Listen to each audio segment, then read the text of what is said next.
Hello friends, my name is Chitranshu Pandey and I welcome you all on the Prince Civil Services YouTube channel. Today in this video we are going to discuss an editorial published in The Hindu and which was titled with the reasons behind the crashing of crypto market. In this video we are going to discuss a few things, which is why this topic was in news, what is cryptocurrency, and what is the blockchain technology. Other than that, we will discuss the benefits of cryptocurrency. Then we will discuss the drawbacks of cryptocurrency. And then we will discuss the government view on all these things, cryptocurrency and blockchain. And at last but not the least, we will discuss the way forward. What can be the possible solution of this crash, or you can say the management of cryptocurrency. This topic belongs to GS paper 3, which is of course Indian economy, and the subtopics are fiscal policy, monetary policy, impact of crypto on fiat currency. So let's start the video. Before starting the video, I would like to draw your attention to the Prince College Seeker. This is one of the first colleges of India which is offering you to complete your graduation simultaneously with the preparation of IAS and RAS. You can prepare UPSC exams and Rajasthan State PCS exams while completing your graduation. For more information, please call on 9610652222. Now let's begin the video. So first we will discuss why this topic is in news. So as you all know, cryptocurrency is a market in which people invest their money to grow their money. But in the past few months, I can say in the past 1 year, the overall market capitalization of crypto has dropped under 1 trillion. So what is market capitalization? Actually, market capitalization means all the money which is invested or which is in the cryptocurrency market. So it was on 3 trillion in January 2021, and in 1.5 years, it has come down to the 1 trillion. So basically, the $2 trillion was actually removed from the market. Bitcoin and Ethereum, these are the two top currencies of Bitcoin and Ethereum. The top currency in terms of market capitalization, and you can say a trust, has lost more than 2/3 of its value. So again, just like overall the cryptocurrency market, these two top cryptocurrencies has also lost their 2/3 value since it hit the peak. So it is almost 80% decline in these top two currency.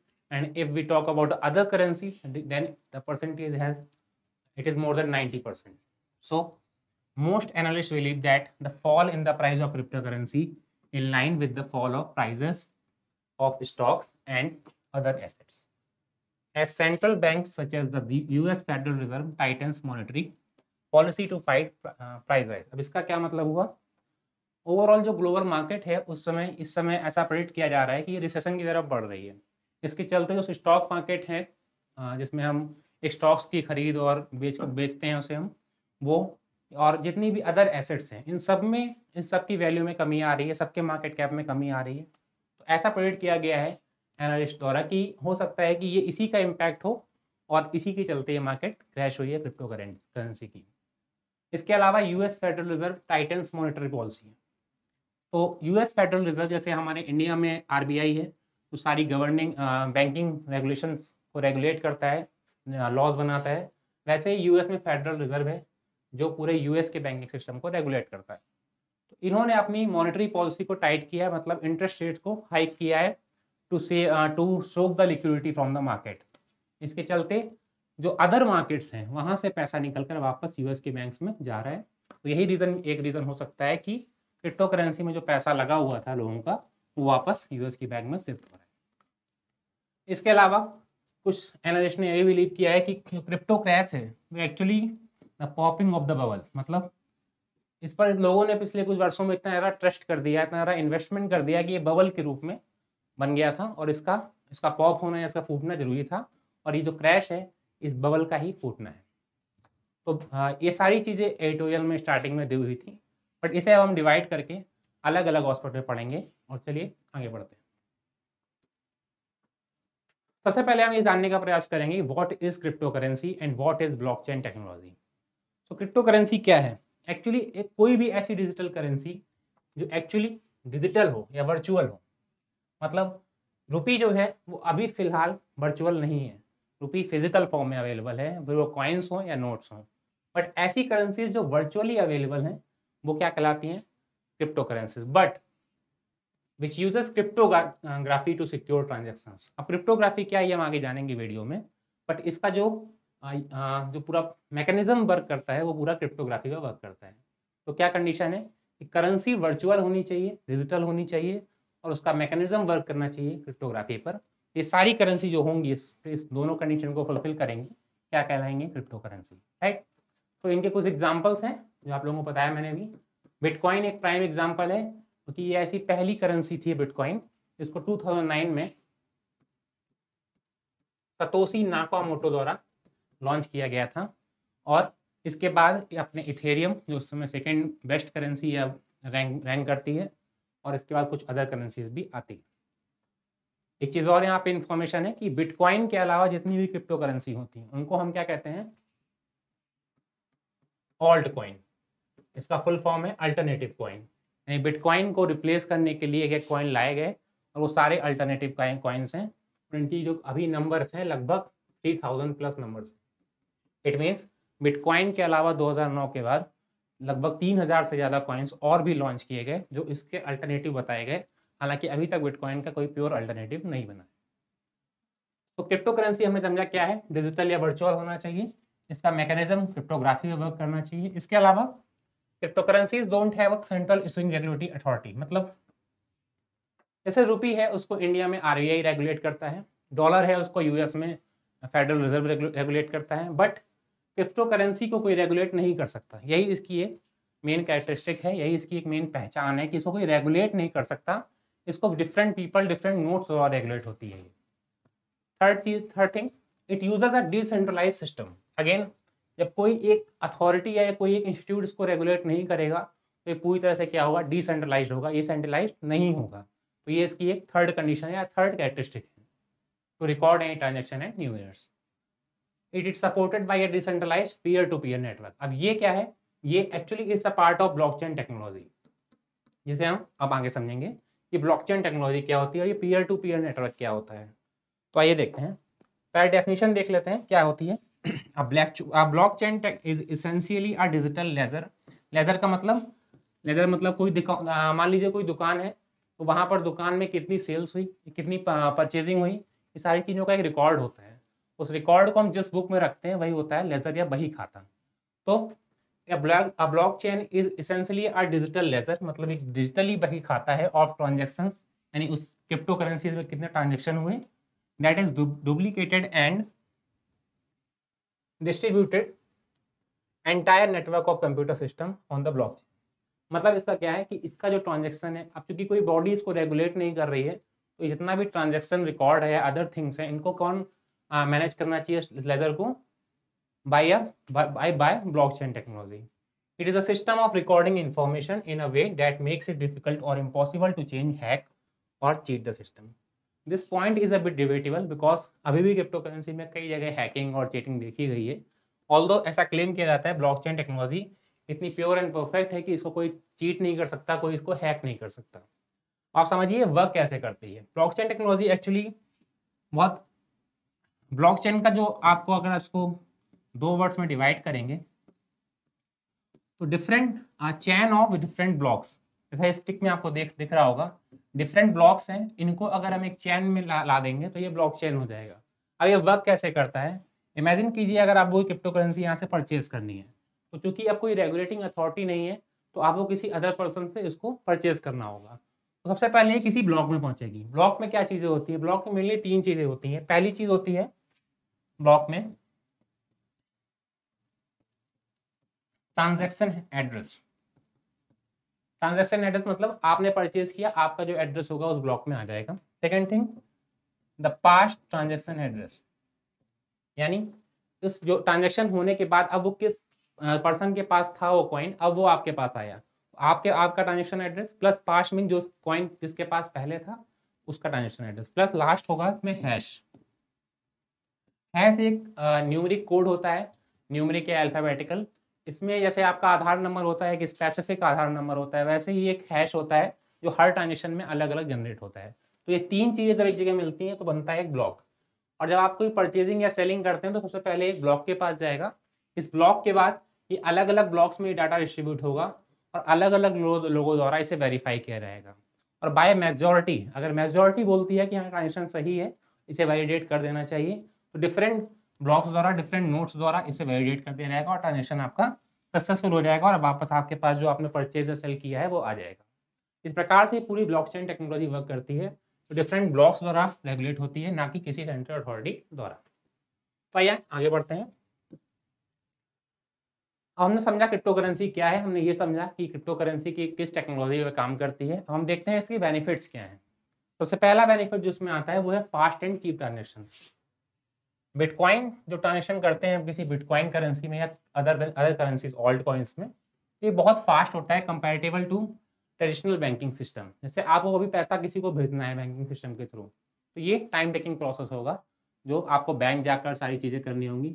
Although अब apps available हैं जिसको आप UPI कह सकते हैं, कि अब थोड़ा फास्ट हो गया है पहले की कंपैरिजन। पर 2010 की बात करें तो हम इतना यूपीआई यूज़ नहीं करते थे, तब ये बहुत ही फास्ट होता रहा। बिटकॉइन और अदर करेंसीज में लगभग 1 से 2 सेकेंड में तकरीबन हज़ारों लाखों ट्रांजेक्शन हो जाते हैं।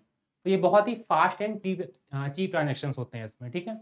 इसकी जो कॉस्ट होती है बहुत कम होती है। इन्वेस्टमेंट डेस्टिनेशन, अब ये क्या है?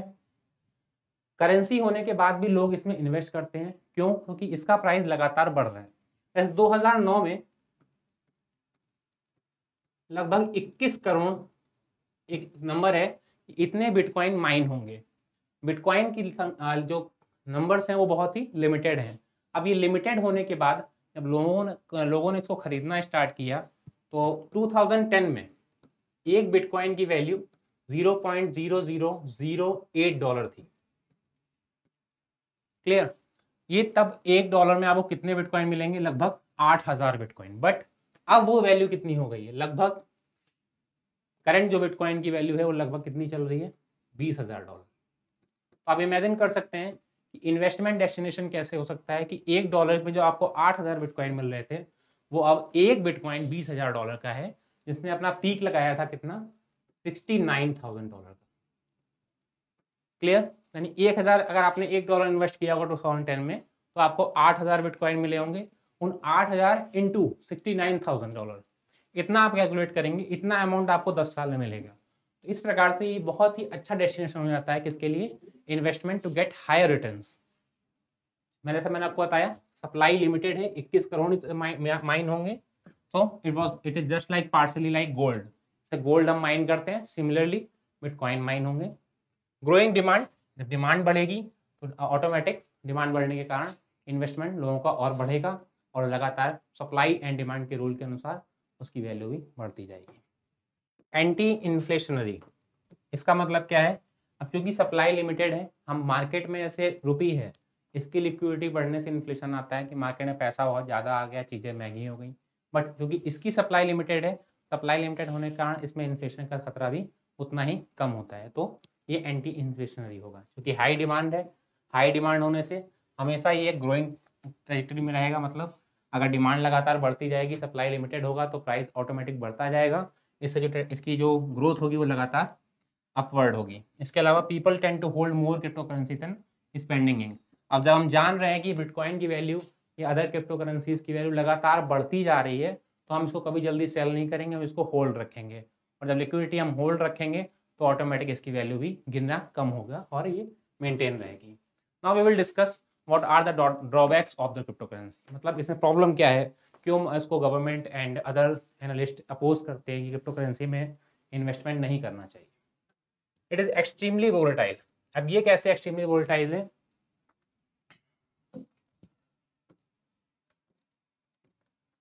एक्सट्रीमली वोलेटाइल कहते हैं, तो देखिए अभी मैंने आपको बताया 2021 में मार्केट कैप कितना था?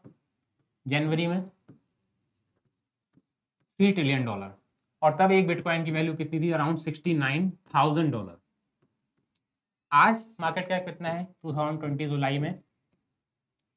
$1 ट्रिलियन, और वैल्यू कितनी हो गई? $20,000। तो एक साल के अंदर जो वैल्यू आपने इन्वेस्टमेंट आपने किया हुआ था वो कितना हो गया, 1/3 से भी कम रह गया।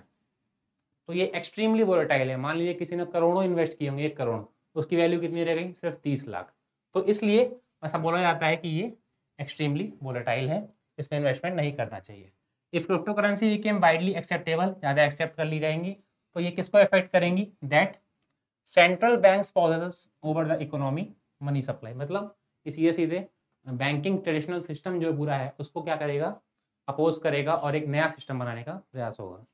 अनरेगुलेटेड नेचर, मतलब जैसे बताया कोई रेगुलेटिंग अथॉरिटी नहीं है, डिसेंट्रलाइज्ड है, डेफिनेटली रेगुलेट ना होने से कई खतरे भी सामने आएंगे, जैसे मनी लॉन्ड्रिंग का खतरा सामने आ सकता है, टेरर फंडिंग का खतरा सामने आ सकता है, और अदर इलीगल एक्टिविटीज हो सकती हैं इसके थ्रू। इसके कारण भी गवर्नमेंट इसको अपोज करती है। इसके अलावा IMF had also urged El Salvador to limit scope of unregulated assets. अभी 2022 में ही जो कंट्री है El Salvador, central American country, इसने बिटकॉइन को एक लीगल टेंडर बना दिया है। फर्स्ट कंट्री है पूरे वर्ल्ड में जिसने ऐसा किया है। तो इसको IMF ने वार्न किया है कि आपको इसको लिमिटेड करना होगा टू अनरेगुलेटेड एसेट्स को, के स्कोप को लिमिटेड करना होगा कंट्री में, ताकि कोई इन्फ्लेशन की ऐसी सिचुएशन ना आ सके। ठीक है, चलिए आगे मूव करते हैं और देखते हैं गवर्नमेंट का इसका क्या व्यू है। जैसे मैंने आपको बताया, गवर्नमेंट अभी भी क्रिप्टो करेंसीज को कई गवर्नमेंट्स अपोज कर रही हैं। US हो गया और अदर कंट्रीज ने भी इसको बैन किया है। जैसे देखिए, central banks are wary of private crypto currency since they challenge the monopoly. जो सेंट्रल बैंक है, RBI, फेडरल रिजर्व, जैसे वो क्रिप्टो करेंसीज उनकी मोनोपोली को चुनौती दे रही हैं, जिसके चलते वो उसको अपोज कर रहे हैं। It would also affect the ability of government to fund their spending by creating fresh money as citizens could not then opt switch to alternative currency। अब जब मान लीजिए रूबी की डिमांड कम हो जाती है मार्केट से और अचानक से बिटकॉइन की डिमांड बढ़ने लगती है, जब बिटकॉइन की डिमांड बढ़ेगी, जो सरकार के पास जो रूपी प्रिंट करने का पावर है या सरकार के पास जो रूपी की अथॉरिटी है वो भी कमजोर हो जाएगी। तो गवर्नमेंट स्पेंडिंग भी कम हो जाएगी, ऑटोमेटिक रूपी की वैल्यू लगातार डिक्लाइन होगी कंपेरिजन टू अदर करेंसीज या crypto currencies. Countries such as China and Russia, China और रूस ने क्या किया है, इन्होंने इम्पोज किया है बैन सीधे सीधे क्रिप्टो करेंसीज पे। चाइना और रशिया लगातार बैन कर रहे हैं, नई नई न्यूज़ आ रही है चाइना और रशिया इसको बैन कर रहे हैं। इसके चलते कई बार शॉर्ट टर्म क्रैशेस भी देखने को मिले हैं मार्केट में। इंडिया में क्या सिचुएशन है, इंडिया ने 2022 बजट में ये अनाउंस किया था कि वो रेगुलेट करेंगे। हालांकि उन्होंने रेगुलेट डायरेक्टली नहीं बोला, but they have imposed 30% tax on crypto currencies profit. Other than that they also impose 1% TDS transaction per transaction charge. तो अगर आप कोई ट्रांजेक्शन करते हैं 100 रुपये का, तो उसमें 1% आपको TDS देना पड़ेगा। इसके अलावा अगर वो 100 रुपये, मान लेते हैं आप उस 100 रुपये को इन्वेस्ट करने के बाद 150 रुपये कमा लेते हैं, तो उस 150 रुपये में जो आपको प्रॉफिट हुआ कितना हुआ, 50 रुपीज़ का, उसका 30% आपको गवर्नमेंट को देना होगा। इंडिया ने ये 2 कदम उठाए हैं to regulate in term indirectly regulate the crypto currencies and to demotivate people of India to invest in cryptocurrency। Clear है? अब हम आगे देखते हैं वे फॉरवर्ड को कि क्या पॉसिबल सॉल्यूशन हो सकते हैं।